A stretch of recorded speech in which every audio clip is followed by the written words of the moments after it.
అన్ని రకాలుగాను మనకి ప్రస్తుతం బానే ఉన్నాయండి. కానీ ఎందుకో మాకు నరఘోష ఎక్కువైపోయిందండి. అందరూ మమ్మల్ని చూసి ఏడుస్తున్నారండి అంటారు. ఈ కారణం ఏంటంటే, మొట్టమొదట మనకి మనోబలము తగ్గడము. మనకి మనోబలం తగ్గిపోతోంది. అంటే మనం ఇల్లు కొనుక్కున్నాం, కారు కొనుక్కున్నాం, వాహనం కొనుక్కున్నాం. ఎదుటివాడు ఇంకా కొనలేదు కాబట్టి, మన గురించి ఏమైనా అనుకుంటాడేమో అన్నటువంటి ఆలోచన మనల్ని తినేస్తూ ఉంటుంది.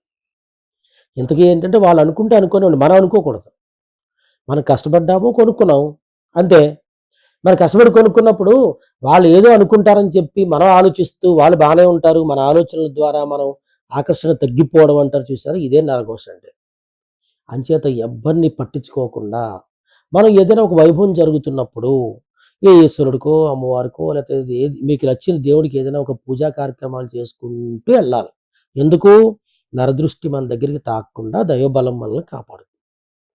ఏదో ఒకటి ఒక హోమం చేయొచ్చు, మహామృత్యుంజయ హోమం చేసుకోవచ్చు. అది ఏదో ఒక పూజ చేయాలన్న ఆలోచన మనకి ఎప్పుడైతే వస్తుందో మనకి నరఘోష పోయినట్టే. కాబట్టి హనుమంతుడి హోమం ఒకటి, కాలభైరవ స్వామి హోమం ఒకటి, కాలభైరవ దీపారాధన ఒకటి, ఇలాగ నరఘోషకు సంబంధించినటువంటి హోమాలు చాలా ఉంటాయి. ఈ రకంగా మనం ఎప్పుడైతే హోమం చేస్తామో ఖచ్చితంగా నరదృష్టి పోతుంది. ప్రతిరోజు కూడా ఇల్లు గుమ్మం దగ్గర ఇల్లు అది కూడా పసుపు నీళ్ళతో జల్లి శుద్ధి చేసుకొని ఒక నిమ్మకాయ కోసి ఇంటి గుమ్మం దగ్గర కూడా పెడుతూ ఉండండి. నరఘోష పోతుంది. ఇంకా మీరేదైనా ఎక్కువగా బాధపడుతున్నారంటే మాకు కాల్ చేసి కనుక్కోండి. అపాయింట్‌మెంట్ తీసుకోండి.